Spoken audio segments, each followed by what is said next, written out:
Good morning, WW Robinson. Today is December 5th, 2018. I have Sean with me this morning. How are you, Sean? Good. Ready for a great Wednesday? Yeah. All right. So it is December 5th, and it is day one in our rotation. And Sean, tell us what's for lunch today. Chicken tenders, baked beans, peas, pears, peaches, and a choice of milk. Sean had a tongue twister this morning. All the peas, pears, and peaches. All right. And we have Lane here to tell us about the weather. So Sean, hop up. Let Lane come over. All right, Lane, tell everybody, what is the weather today? I'll hold it up for you. Snowy. It is snowy right now. There are some snowflakes coming down. I don't think it's going to last, but it's pretty right now, isn't it? All right, you hold on to that. Thank you so much. And we have Olivia here to lead us in the pledge. So please stand for the Pledge of Allegiance. All right, ready?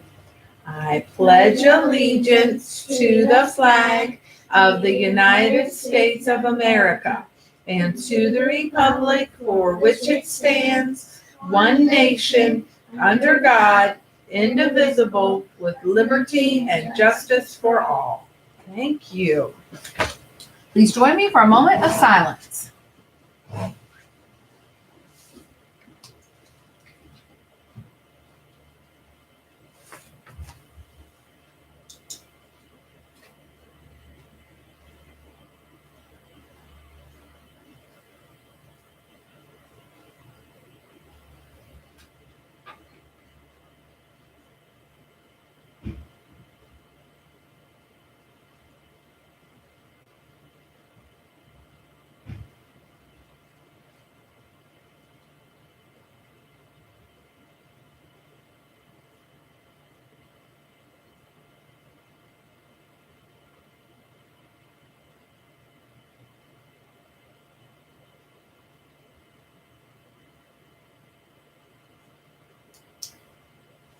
Thank you. All right, we have some birthdays today. Celebrating a birthday today is Liliana Galliano and Jaden Gellner. So happy birthday to those folks. And then we also have a staff member with a birthday today, and that is Miss Vandersloot. So if you see her, wish her happy birthday. And that's all the birthdays for today. Sean, do you have any shout outs this morning? Michelle Walker and Josh. All right. So we are going to read.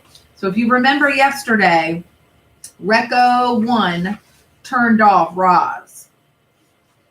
This is called Chapter 75, The Last Rifle. With the target deactivated, Recco 1 calmly moved on to the next phase of his mission. He limped through the gravesite and began collecting every single robot part. He splashed into the shallows and returned with the foot. He shook the sand from a cracked torso. He pulled a head out from a tide pool. Each part was then piled around Roz's lifeless body. Brightbill watched in horror as his mother slowly disappeared under a pile of parts. Roz looked just like the dead robots, but she wasn't dead. She had simply been shut down. Don't do it, Brightbill. The flock tried to stop the leader. It's too dangerous. But the goose was determined to bring his poor mother back to life. Brightbill crouched low to the ground and slowly moved toward the pile of robots. And when Recco 1 limped away to collect another part, Brightbill sprinted over the rocks, pushed past arms and legs, and squeezed into the pile. Click! A muffled voice echoed across the shore. Hello, I am Rozum, Unit 7134, but you may call me Roz. Brightbill hugged his mother's face as her computer brain rebooted. Mama, wake up! What happened? She said finally. Where is the Recco? He's coming this way. What were you thinking, Brightbill? You must leave now before he kills us both. I was scared, Mama, cried the goose. I didn't know what to do. Heavy footsteps stomped toward them. Robot parts were knocked aside, and then Recco 1 looked down with his glowing eyes. Brightbill tried to squirm away, but thick fingers locked around him like a cage. Mama, help! Cried Brightbill as he was pulled up from the pile. Please do not hurt my son, begged Roz. He is harmless. Recco 1 paid no attention to Roz. He just held up the goose in his giant hand, ready to crush the life out of him. Mist swirled in the breeze. Waves sloshed against the rocks. Seagulls circled above. No, not seagulls, vultures, and one of them clutched something silver in his talons. The vulture spiraled down, and Recco 3's rifle clattered onto the shore. Geese and otters quickly surrounded the rifle. They squawked and squeaked and fumbled with the weapon, trying to aim the clunky thing. The hunter was confused. How had those animals gotten a rifle? And could they possibly know how to fire it? They did know.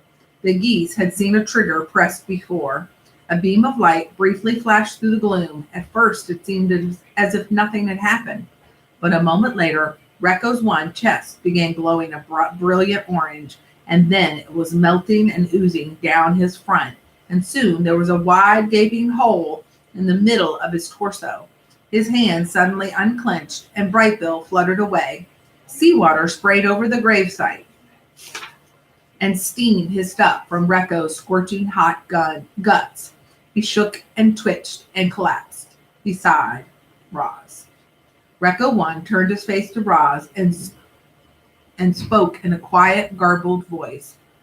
More Reccos will come for you. And if you destroy them, still more will come.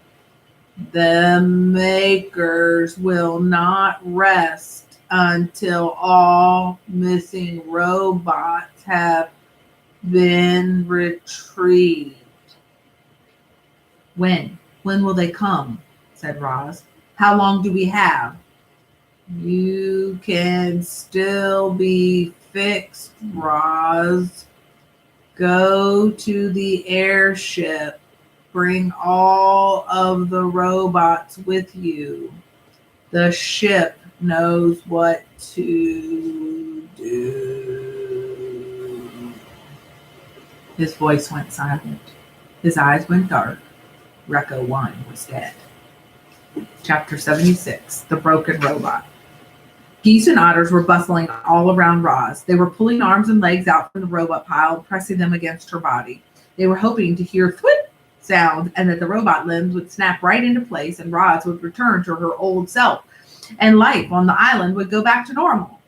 But nothing happened. No matter what they did, the limbs wouldn't attach. Our robot bodies were too badly damaged. I'm sorry, Ma, said Brightbill, his voice trembling. I thought this would work. It is okay, son, said Roz calmly. I am lucky I can still think and speak.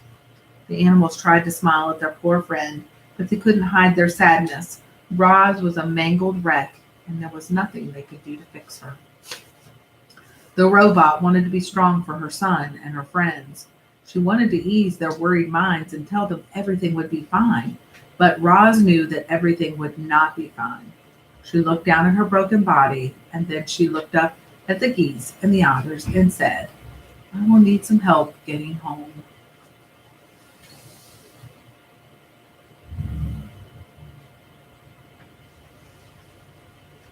All right, we're going to stop there for today. I think that we might be able to finish it tomorrow. So you can choose to be the kind of leader that you would follow and make it a great day. So long.